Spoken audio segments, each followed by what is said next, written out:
Revenue operations is much more than words in a job title. It's a methodology that is transforming sales, marketing, and customer success teams into high-performing revenue drivers. However, many revenue leaders still have critical questions about how to operationalize it. Furthermore, they want to know what others in the industry are doing. That's why we conducted original research and put together our findings in the 2021 Revenue Operations and Customer Acquisition Benchmark Report. In partnership with RevOps Squared, we asked hundreds of cross-departmental revenue leaders across top companies to reveal their approach to revenue planning, analytics and revenue operations, and customer acquisition. We've identified exactly how teams are aligning to hit their revenue targets, as well as the new activity, pipeline, and customer acquisition benchmarks to strive for in 2021 and beyond.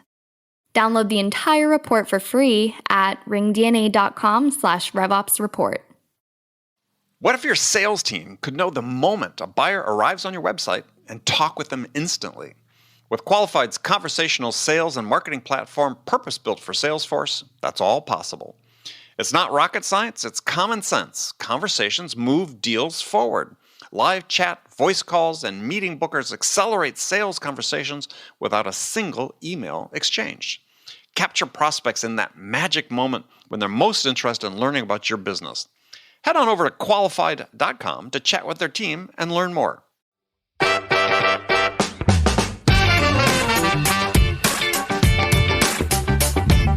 I think in sales, for a very long time, there's been this reliance on rewards. Like, oh, what incentive are we going to run this month? How do we kind of extrinsically motivate our team by providing some kind of reward or travel getaway or cash incentive to get them motivated to keep selling? And we're totally neglecting the fact of why do we have to provide this reward? Why is our team feeling burnt out? Why are they feeling unmotivated? Asking the really hard question and digging in there, I think, is what that bucket 2 of leaders do more, is they kind of get curious, they become empathetic, they look to connect with their team versus just saying, I don't want to deal with this. I'm just going to say, here's $100 or $1,000 cash incentive, go get it.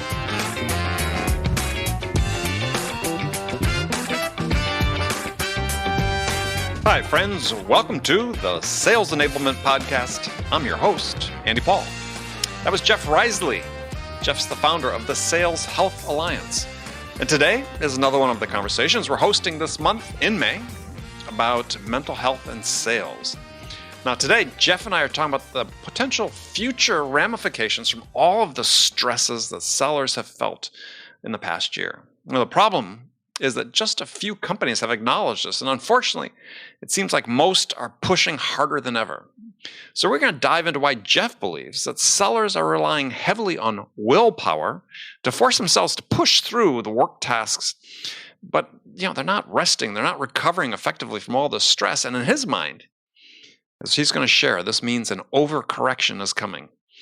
Jeff believes that one outcome of this will be a sizable increase in what he calls sales sabbaticals.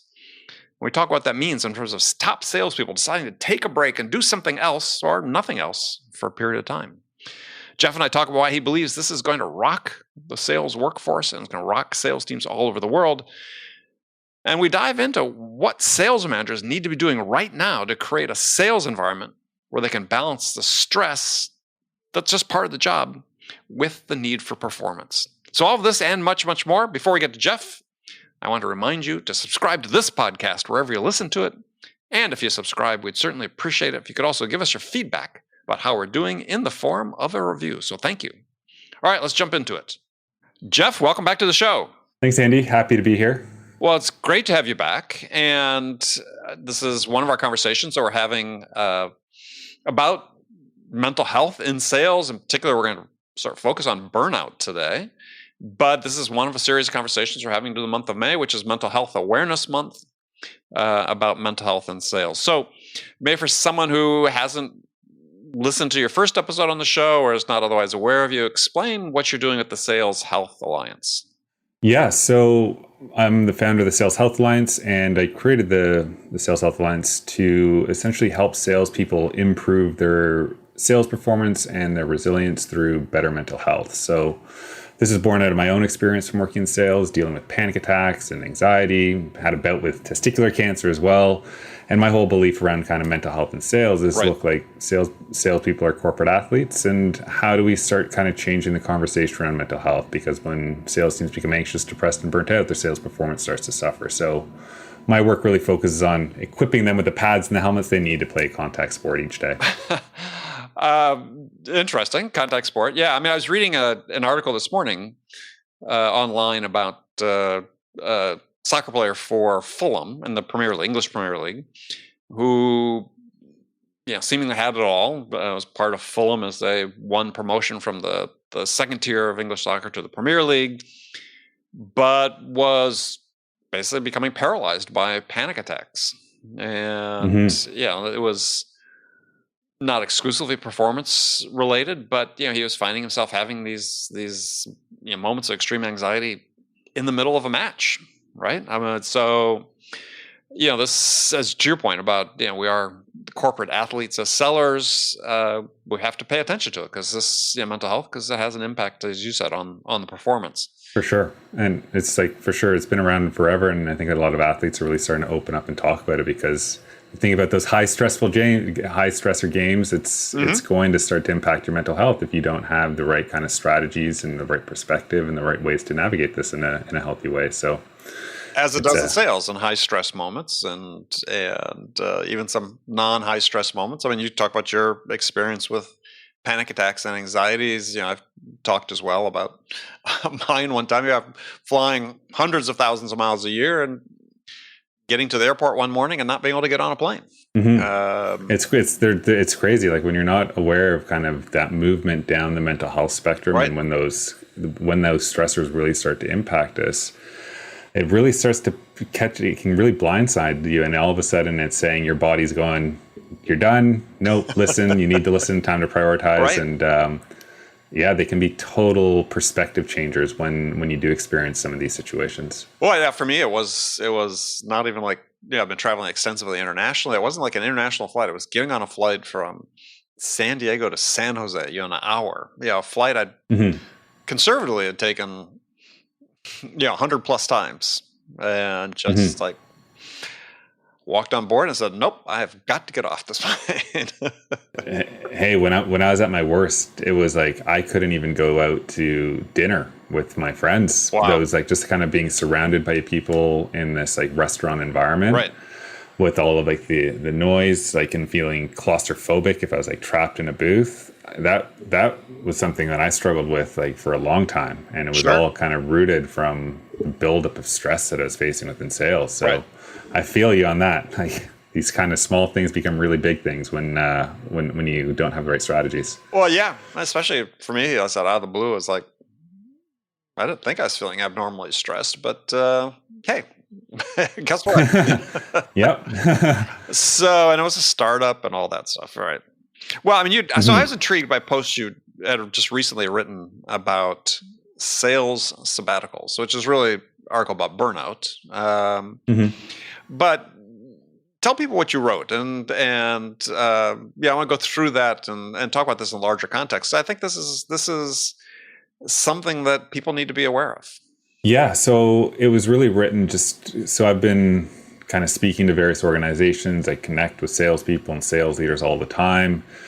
And the more conversation I was having, the more I was realizing that the amount of strain and stress that we have been facing as a result of COVID, and the amount of change that we've gone through has not been met by the same intensity of support within our organizations, and kind of upskilling our ability to navigate this stress. And a lot of people have kind of been operating business as usual. And as a result, I've been seeing that there's this kind of pressing cloud that's about to blindside, I think, a lot of sales organizations who aren't ready for it, which is a sales sabbatical is, I think, going to be very common in the near future. And this is primarily because of the intensity of stress. We haven't really navigated it in the proper way, the ability to travel. So you ultimately need to be, in the past when we were working sales, we would recover from stress by usually taking that 1 week, that 2 week vacation, and then we'd come back and be like, we're all good. And that would help reset the body, but travel hasn't been around. And the other way you can kind of manage stress is if you can do it on a daily basis. So you can be doing things like self-care strategies on an ongoing basis to manage those stressors on a daily basis. But we haven't really been trained, a lot of salespeople haven't really been trained to use stress to their advantage, understand the importance of this stuff. And as a result of the pandemic, we've been working longer and harder than ever before. So we've really missed out on this critical recovery piece in our ways to manage stress within sales. And I truly believe that an overcorrection is coming, and an overcorrection in the form of a sales sabbatical is something that I would expect to happen to quite a few salespeople and organizations. So you're defining the sales sabbatical as, and you're focused primarily at, we'll call it top salespeople, but salespeople who financially can afford to do it, which, you might think, okay, sort of leans toward the top performers, but they're just going to stop out and say, look, I'm going to take 6 months, I'm going to take a year, I'm going to do something because I can afford it. And I would think even in some cases, people that can't afford it are going to, or they can't afford it in the right way, but are prepared to find another profession for some period of time to support themselves, just saying enough is enough. Totally. And if you think about kind of the organizations that have waited to have this conversation, this mental health conversation within their teams, it's got to happen. Like, the body is not meant to hunt nonstop. Like, we need to, and that's the thing that sales is missing, is an absolutely critical piece that sales is missing, is this recovery metrics piece. We track and measure everything, but we're not measuring our recovery, how stressed we are every single day. What's our level of self-esteem? Are we sleeping right? What's our HRV like on an ongoing basis? That's how to kind of measure overall strain. So totally, it's going to be happening. And I think especially right now with kind of social media and travel pictures being so FOMO related and creating that kind of urge of fear of missing out, I can just see it where, one salesperson leaves an organization and is posting pictures on a beach and it's hashtag quit my job, hashtag sales sabbatical. That is something that could very easily trend very quickly, like as you highlighted, for the salespeople that have the financial freedom to be able to do this. Well, and you look at sort of the demographics of sales these days. At almost any point in time, sales tends to trend a little bit younger. Like to say people ask me sometimes why there aren't more older salespeople, and I think the reason being is they sort of self-selected out because they couldn't handle the stress, and not from a negative standpoint, but it was just that it became too much and not worth it, and the other things are more important in their lives. And I've seen that.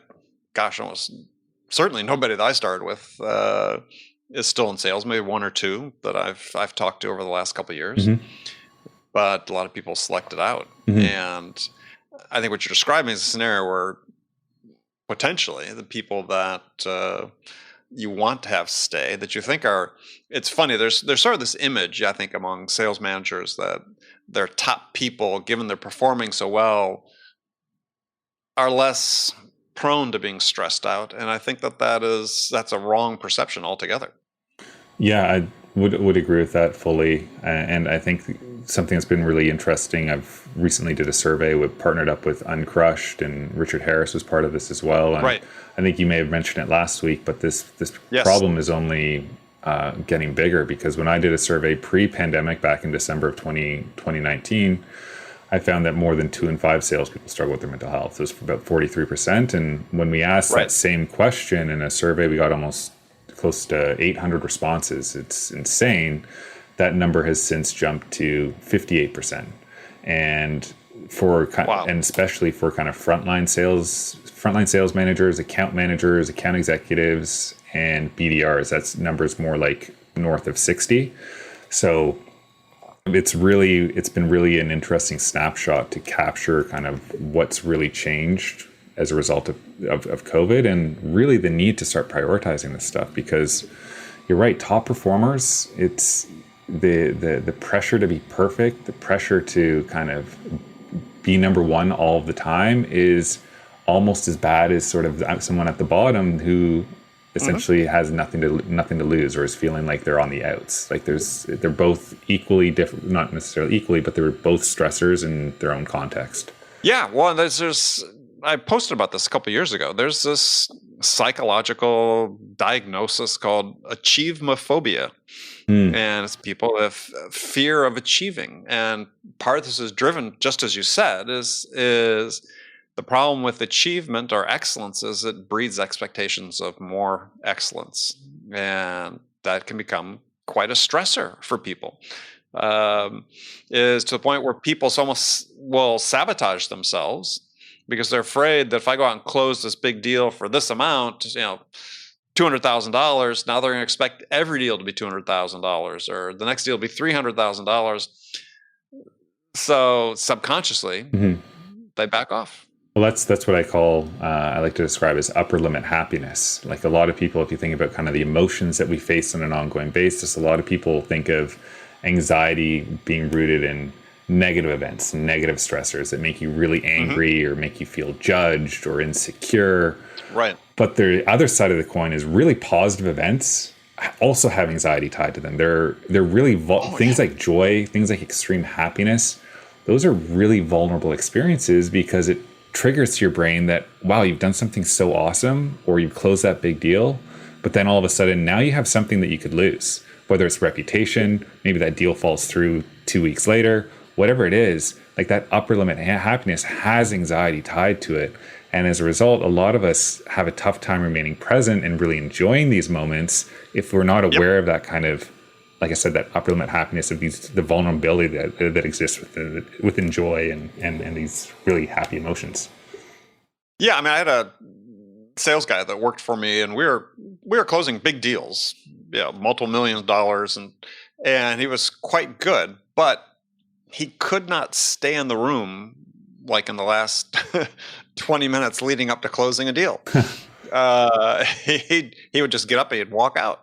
And it's like, the deal was done, right? And we were just dotting the I's, crossing the T's, but just the stress of that. And it was always, I said, a positive event for him. And he had done a great job. But yeah, his anxiety was such that he just could not bring himself to be present at those moments. But that's an example, right? That's an example of these stressors that we face in sales that a lot of people aren't necessarily aware of.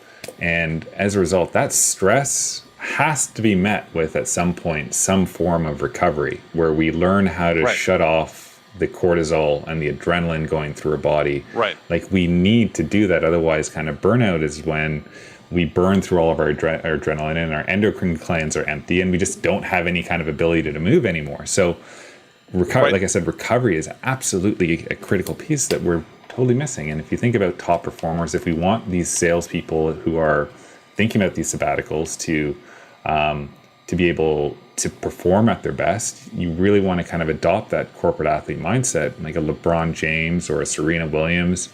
Recovery is a huge part of their performance and their training schedule every single day and every single week. Yeah. Well, I give the example in a conversation with somebody yesterday and repeat it here, but yeah, I'm a big soccer fan and Premier League fan, and I'll turn on a match sometime to see one of my favorite players play, and they're not in the game. Maybe they're sitting on the bench. But what you find out afterwards is that, hey, these players are monitored, everything they do, their recovery, their exertion, and the performance coaches said, yep, too high a risk. They're not fully recovered. Too high a risk of incurring an injury. If they play this game, they need to sit out. And to your point, in one of the articles you wrote is, it's sort of antithetical to so many sales managers that have sort of this suck it up. Hey, don't bring your personal shit into work. I'm sorry you're tired, but you got stuff to do. Where you had said that, despite what's happening and despite the acknowledgement of everybody about the additional stressors during the pandemic and because of all the changes, that you felt most companies are still operating the same as normal. Well, I think some companies are trying to do things about this. Like I know there's this idea of like we days or the additional day off here and there, which companies I've heard are starting to offer, and it's great. It's great to see that companies are trying. But I think where they're missing how to maximize these kind of wee days or these extra days off here and there is they're operating under the assumption that, one, salespeople know what stress is, two, they know what level of stress they're under, and three, they know they're expecting that salespeople know how to recover, or they see the benefit of actually maximizing that time with various self-care strategies or meditations versus, oh, I'm a salesperson, I have an extra day off. Why don't I pick up a case of beer or play some video games or kind of like do things that aren't going to contribute to an efficient recovery. So they have the right idea around providing sort of these kind of like releases, but they're assuming that the people know what to do with that extra time that will actually benefit the performance. Right. Well, I mean, I think with like a lot of things in sales is we identify a problem with the individuals, and to your point, we sort of presume the individuals know what to do with it or do about it, where really what we should be doing is enabling frontline managers, the people who are most in touch with those individuals, with the tools, the skills, the knowledge, the information to be able to help. And certainly this is a problem. Let's take us mental health aside and just say general coaching of sellers. We don't provide. In general, you look at the trainings provided to sales managers, it doesn't include how to coach effectively for the most part. Very few get that sort of training. And so here we have another big issue, which is, people are struggling, and not just more people than we think are struggling, to your point. And this frontline resource, how can we expect them to be real sources of support if we haven't enabled them to be able to be that person? I think you're right. Like, I think manager training is a big piece. Leaders training is a big piece. Equipping the individuals, like I said, giving them the pads and the helmets to play this contact sport and knowing how to use stress to their advantage is a big piece of this. But I'd even add structurally, I think a lot of things are fundamentally wrong with sales, where we consistently, if you think about, I don't know if we talked about this on the first episode, but we consistently are asking our teams this, raising our targets of going up and to the right, up and to the right, up and to the right. And when you're doing that, you don't necessarily have the capacity to allow for recovery. And I'm not saying this is the wrong approach, but the way I would, if I kind of was to hop into a fresh sales organization and say, hey, Jeff, here's a blank check. How would you organize your team with targets? I'd implement something similar to like the schedule of a marathon trainer, where you're tapering up and you're tapering down. So you'd say, okay, we're going to hit 15K this month, and then we're going to taper down and hit 12K the next month. Taper up, taper down, taper up, taper down. So you have a gas month followed by a rest month. And as a result, you're still going up and to the right, but you're giving your team that ability to take their foot off the gas a little bit so that we can start prioritizing that recovery from that stressor that we just faced. And Kevin Bailey, he's awesome over at Dream Fuel. What he's seeing is he said, look, salespeople are doing this already. They're pushing hard for an entire quarter, and they're taking, whether the managers know it or whether they like it or not, they're taking those 2 weeks, 3 weeks off of the next quarter anyways. They're online and they're selling, but they're not performing their best. They're not trying their best. So they're grasping at these periods to try and get recovery, but the problem is they can't recover as effectively because they feel guilty about doing that. So if that's happening anyways, why are we just not aligning our quarters to say, okay, look, like we just hit our big quarter this month. We need to start prioritizing. How do we change our expectations of what we want from our team in that next month after that stressor, to give them more flexibility, to teach them how to recover, to teach them how to manage stress, so that they can start to ramp up and hit that quarter, and that ramp up in the second and the third month of that quarter. Well, I think so. The analogy of the marathon runner is apt, right? Because really, what you're doing through the course of following sort of a regimented training program is you're teaching your body to handle more and more stress, right? If you're an elite athlete, you're trying to train your body to be able to run a marathon distance at a higher average pace. And you can't go do that on day one. It's your body has to adapt to the ability to handle that stress.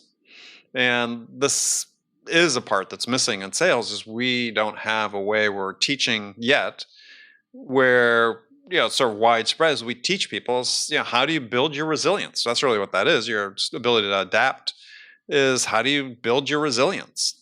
And there's sort of the anti-fragility way that talk about is, this is a way to how do you grow through adapting to shocks and stress. Sure, people can do it, but we need a formal way that managers understand that they can help impart to sellers is how we do this. Yeah, and I apologize for the person in my LinkedIn network. His name is Nick. I'm drawing a blank on his full name. I feel really bad about this, but he came up with the term, the sales enablement of well-being is essentially what we need within sales right now. We have the sales enablement of, we have technologies and all these awesome tools and coaching and to optimize our sales process and our people from a sales craft standpoint. But what we're missing is how do we optimize our people from a mind and body standpoint to help them perform on an ongoing basis. So I made a post a few weeks ago saying which company is going to be the first one to hire a VP of sales enablement of well-being, because that company is going to have so many people applying to that job because it's a clear sign that they get it. They actually get that, stress isn't necessarily a bad thing. It's how you manage stress is when things become negative. And if you have a position that's specifically built for sales that's focused on how do you optimize and manage stress so you use it for growth rather than use it for burnout and fatigue, you're going to have a way better sales team overall, and you're going to attract a lot of people that kind of feel the same way. And it really requires what you're talking about is a culture change in fairly significant ways, right? I mean, I think I sort of if you look at sales managers, I sort of divide them into two camps. One I call sales bosses and one sales leaders. And sales bosses are sort of the conventional macho, by the number, metrics, suck it up, work hard all the time, and really more about process and less that process and the numbers, as opposed to sales leaders that understand that their success comes from making each of their individuals the best version of themselves that they can, and try to provide the resources and the coaching to be able to do that. And we need not only more training from people, we also need this culture change that people understand that they're more likely to succeed as a leader as opposed to a boss. And I think that the second group there, you talk about a sales leader who I think is less dependent on providing rewards. I'm reading a really great book right now. It's really dense. It's called Punished by Rewards, and it kind of goes into a lot of the research around how rewards don't actually help us achieve what we want them to achieve. So when we're offering a reward, it actually makes people less creative, less willing to take risks. They do toxic things like hide their mistakes. And their performance suffers because they're so focused on the reward that they're not able to actually focus on actually doing a really good job in the task at hand. And I think in sales, there's for a very long time, there's been this kind of reliance on rewards. Like, what incentive are we going to run this month? What is this kind of like, how do we kind of extrinsically motivate our team by providing some kind of reward or travel getaway or cash incentive to get them motivated to keep selling? And we're totally neglecting the fact of why? Why do we have to provide this reward? Why is our team feeling burnt out? Why are they feeling unmotivated? Asking the really hard question and digging in there, I think, is what that bucket 2 of leaders do more, is they kind of get curious, they become empathetic, they look to connect with their team versus just saying, I don't want to deal with this. I'm just going to say, here's $100 or $1,000 cash incentive, go get it. And that person who's providing that incentive isn't realizing that they're actually not achieving the peak performance that they're looking for. So it's really, really interesting. Right. And I think this applies the same way to, general incentive-based compensation and quota, right? I mean, what you're describing is a scenario which, people talk about Goodhart's law, which was, that states that, when a measure becomes a target, it loses value as a measure because people optimize their processes to achieve the target, right? So, you give people these. It certainly works in quota because people look at quota sort of a self-fulfilling prophecy, as you will. Look, I'm going to orient my target to hit that number, which has no relation for the most part to what they truly might be capable of doing. Mm-hmm. And Totally. the same thing is true perhaps with the short-term incentives that people have. Go ahead. I was going to say incentives, quota, very very much the same thing, because it immediately is just all about, it creates that, without really knowing it, it creates this individualistic culture within your team where in your head you're saying, okay, quota, I need to save myself first. I need to hit quota because of all of the rewards that I will personally get, and it's the people who become secondary are your teammates, your company, more importantly, your customers, and you kind of get that commission breath and all these other things that come into play.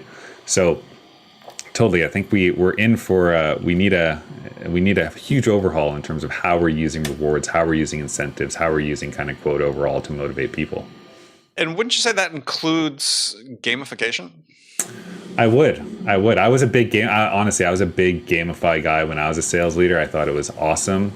I think part of gamification is, I think, like, the intention behind it needs to be genuine. Is the intention behind it to build team camaraderie, or is the intention behind it to manipulate people into doing things that you want them to do? And I find if you approach it with a different lens of what's the real purpose behind it, you can kind of make people feel less like they're being controlled. Like, that's a big thing. When people feel controlled, or that intrinsic motivation just goes through the floor.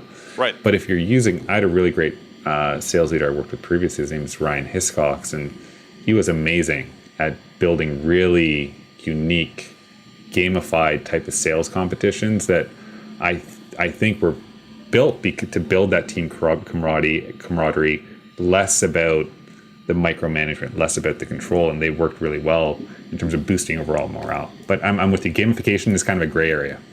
Yeah, I mean, I always sort of looked at it, and I never felt the need to do it much in the organizations I was running. But it's like, yeah, ask salespeople what they want is just one more competition, right? I mean, they're already competing to get quota, competing against themselves. They are measuring themselves against everybody else in quota, whether you think they should or not. And yeah, let's add one more level of stress and competition on there. Yeah. I'm sitting thinking, did anybody ever poll salespeople and say if they'd find that effective? Yeah. Especially for the people who lose, right? There's going to be a group of people that lose that competition, and you are essentially kicking part of your sales team down when, like you said, adding that added stress. So yeah, it's really interesting. I think it kind of goes back to just ask why. Like, get comfortable asking why. Like, before you have this grand idea of running this massive incentive, ask why. The person that you're trying to motivate, like, why? Like, get curious. Why might they not be motivating? Approach that conversation from a perspective that you want to learn, you want to support them, you want to listen to what's going on, and actively take their feedback and do something about it. So, why is such a good question that we forget about. Well, let's jump back into something you talked about before, though, which I've had other guests on that we've talked about this, and I think it's something you can do as an individual. It's at least to begin to start educating yourself. Is there are ways to capture data about rest and recovery and levels of strain you're under. Certainly a series of wearables that exist. And I've, again, had guests on the show where they've talked about this, and there's certainly apps that exist online to help you with this, whether it's the app that goes with a Whoop or something like Gyroscope. But what's your advice to people that's sort of dipping their toes in the water and starting to pay attention to how much sleep they're getting and the impact of sleep? I mean, I recently was concerned about that, so I got one of these fancy things, 8 Sleep, that I slept hot, so this way I sleep cooler now. And I'm finding just in the few weeks that we've had it, it's like, holy cow, level of sleep and the quality of sleep has just gone through the roof. And today I was out on my bike for about 23-mile ride this morning before work, and it was just looking at the power I was outputting on a very sort of easy pace, and the speed I was like, wow, this is really having an impact. And that was sort of just on the workout side, but just during the day, as I don't feel like I need to nap at 2:00 every afternoon suddenly. So that's just one example, but people, you can track all these things. Yeah. I'm a huge, like, I've been wearing, I got a Whoop here. I've been wearing a Whoop for, I guess it's coming up on a year now, and it's been a total game changer for me. How in so? terms of helping, just in terms of helping me kind of get in that better idea of where I'm at throughout the day in terms of my overall stress levels and where I'm starting out. Like, Kevin Dorsey has a really good perspective on like managing expectations, in the sense that he talks about how we want our team to give 100% every day, and we're operating under the impression that our team is showing up with a glass of water that's 100% full every day. When in actually, like, there's people showing up, their glass is 30% full, their glass is 50% full, glass is 60% full. And giving 100%, it means you're emptying what's in your glass. If it's on 60%, you're emptying 100% of that 60%. So Whoop for me has been really helpful, because it actually gives you a metric essentially that says, hey, based on how you slept and based on how much stress you were under the day before, here is how much your glass of water is full. Here's how recovered your body is based off of this data input, and using that on an ongoing basis. So what I do is before I shut down for the day, I make a to-do list for the next day. I plan in my self-care activities, and I plan in the different things that I want to be doing to kind of, based on how I'm feeling, what's the rest and recovery that I need to do the next day. Then part of my warm-up, my routine when I wake up the next day, is I take the data from Whoop and say, oh, I'm 90% recovered today, so I can go way harder on my workout that I have scheduled, or I need to taper it back and go for a walk instead. Right. Or I know my morning is going to be really stressful. I'm going to have 2 back-to-back presentations, so I'm going to need to build in an extra recovery period, whether it's a nap, whether it's a meditation, whether it's just a walk outside. So it's given me really actionable insight that I can do to help make sure that when I'm showing up for a podcast, when I'm showing up for a presentation, I'm showing up my best self. And for any top sales performer, that should be their goal. It should be, how do I show up my best self in front of every call, every demo, every proposal, to make sure I'm putting my best foot forward, to ensure that I'm performing my best and delivering the best experience to the customers. Right. And part of that is, as an individual, you have to seize control. You have to be willing to push back people that don't want to provide the space or the time to do these things. If you need extra time to recover from a stressful situation. I mean, I don't usually schedule anything, do most of my interviews on Thursday. I try not to schedule anything serious after those. I have one meeting, but it's not a stressful meeting. But yeah, you have to build those periods in, and if you're working for a sales boss who's wants to have it count for every single minute of your day, that may be the wrong fit for you. And you need to put yourself in situations where you can have this autonomy and be in control, because at the end of the day, as sad as it sounds, is no one cares more about it than you. And if you're coming up and showing up to work as just a partial version of yourself, your water glass is, as Jeff said, is always at 65% when you show up. It'll affect your performance. Yeah, no one's going to care if you're not hitting the job, doing the job. No one's going to care. Yeah, you're spot on, and I'm hoping, I'm seeing from my perspective, like when I made that sales sabbatical comment, I can't tell you how many LinkedIn messages, how many emails I got, how many things from salespeople reaching out saying, "Hey, I'm gone already. I've already quit my job," or I'm just waiting for Costa Rica to be open back up, or Europe to open back up, where it's I don't need to quarantine. Like, the amount of messages I got, it's like, it was crazy, and it was just like, wow, like this is coming. So there's these sales sabbaticals are coming in the form of Game of Thrones. Winter is coming. And sales leaders, like you said, like they need to start thinking about how do they start approaching this from a perspective where it's not human and it's not natural to be on all the time. And if you adopt that mindset where you expect your team to be hunt nonstop, you're setting yourself up for a disaster, specifically right now because of the added stress from the pandemic. Yeah, and interestingly is, we talk about this, hunt, and I was having a conversation about this, and he thought, well, that's really the way it was back, 40, 50 years ago. That's sort of old school. And I said, no, I think with the advent of the technology we have in sales, that actually it's back as strong, if not stronger than it ever was. That sort of mentality is because, hey, I've got full transparency into what you're doing, or full visibility into what you're doing. You're fully transparent as a seller. I think it's worse. Well, the data is showing that it's getting worse, for at least the data that I've seen. So I agree. I think technology it's good and there's bad technology. There's people that know how to use technology to their advantage, and there's people that know how to use technology that will fuel them, burn people out. Yeah. Slack's a big one. Like Slack, I know it's a big one in all sales organizations, but there's this weird culture where you always have to be on, and there's so many ways that you can just use that technology to, turn your notifications off, shut it down. Don't have the app on your phone. Mm-hmm. Well, that's kind of like when I asked kind of people about kind of Slack and how they're using it, the biggest thing people said that really helped them was just get it off your phone. You don't need to have it on your phone because it just keeps you in that perpetual state of needing to be on, needing to be responsive.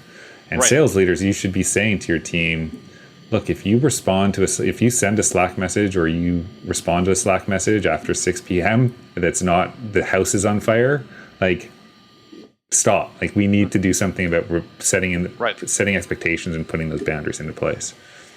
So last bit I wanted to get into is and you make the comment in one of your posts, as you said, companies may feel in command of the talent pool now about what's going to happen when the top 1% to 3% performers walk out and don't come back.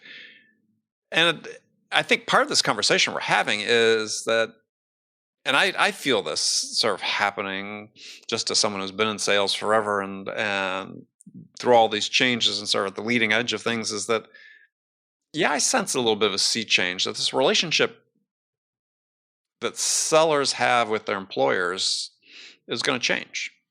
That you're seeing some examples of it, small examples of it now. The model's broken, and we've sort of we talked about is the way we're using technology, in some instances the way people are using it.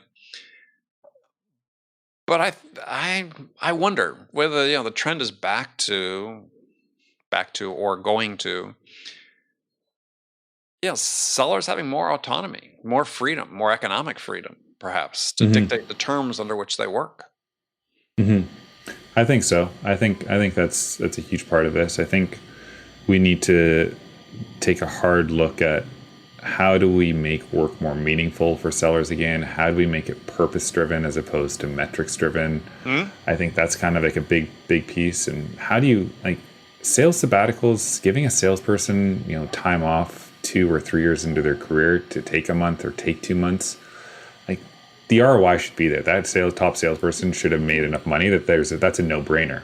And what you want to be thinking about is, like, why, as an organization, asking yourself, or as a sales leader, why am I scared for this person to take this time off? Like, it's just kind of showing that, it's kind of highlighting that kind of unconscious idea that, well, I haven't built an environment that they want to come back to anyways. So I don't want them to take that time off. So it's looking yourself in the mirror, and you're in the mirror to say, well, I shouldn't be afraid if someone takes a month off because my organization is so awesome and this is the best place that people want to work. So, and I kind of give them recovery metrics, and I help them rest and recover and use stress. Like, this is the best place to work. Take your month, get perspective, come back. I know it's going to help you. And the other thing that I think is going to be really interesting is, this is kind of like a $1 million idea. If I had a second Jeff that I could copy myself or clone myself, I think sort of nomadic sales hubs in travel destinations, whether it's Costa Rica or different places in South America or Central America, really like nomadic sales focused hubs, I think are going to be a huge opportunity for someone that creates it that has really good internet, brings in really good sales trainers, and then organizations can send, their top 4, their top 5 salespeople to these hubs to work for a month or 2 months at a time to give them that opportunity to recover, but also put them in these not necessarily boot camps, but these like elite level kind of situations where they're not only learning from top talent, but they're learning from peers at other companies that are doing things super well as at the same time. So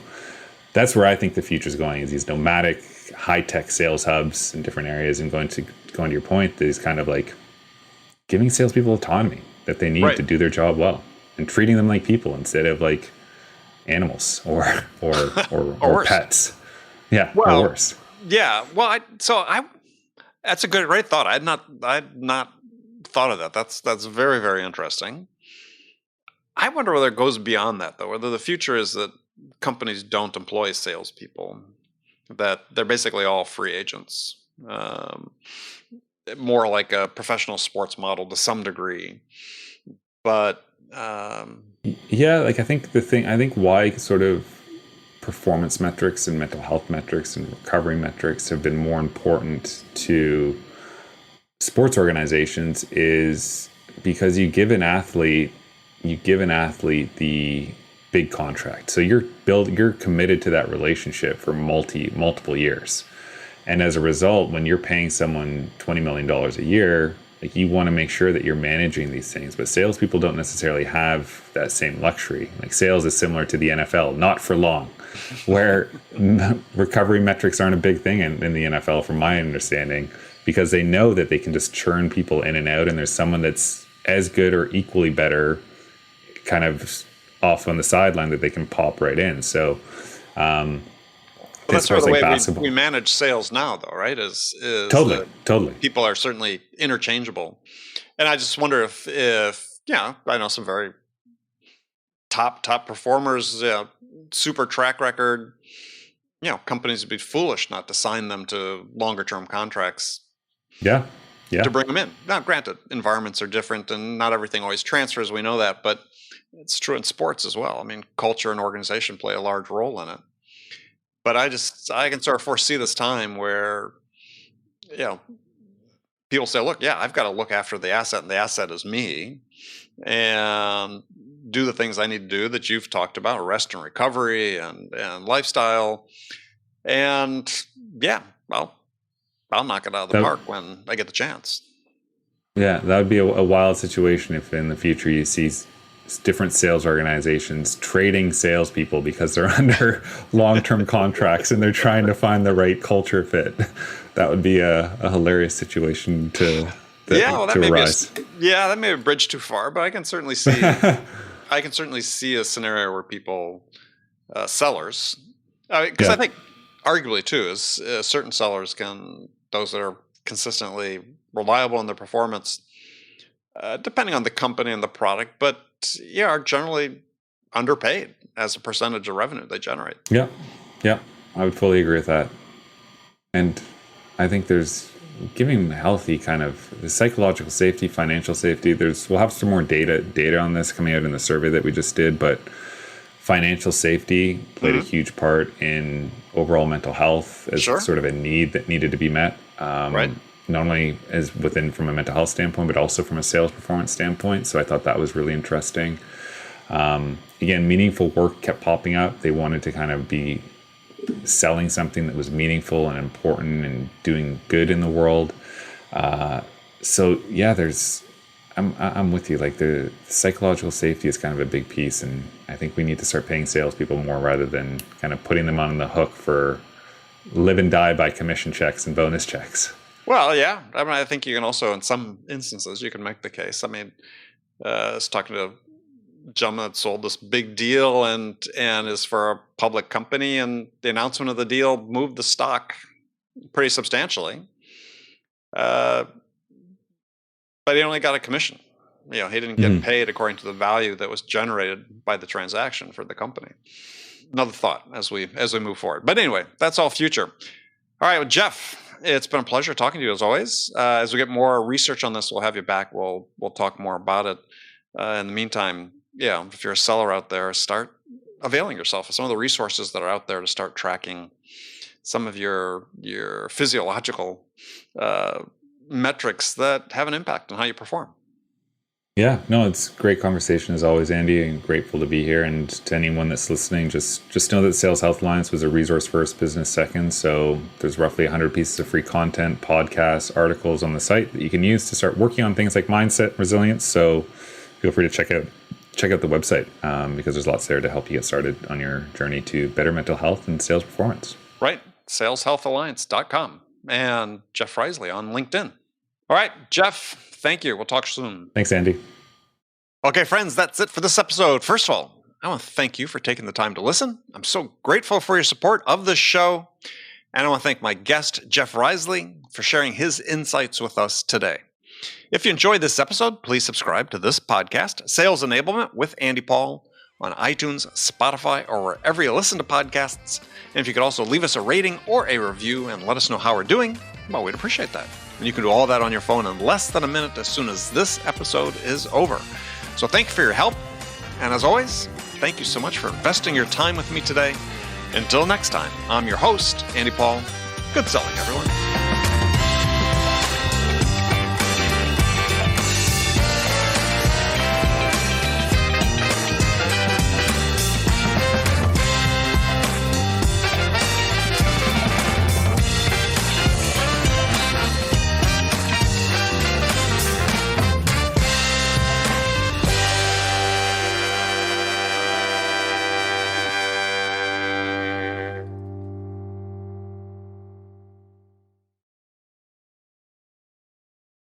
Hi, friends.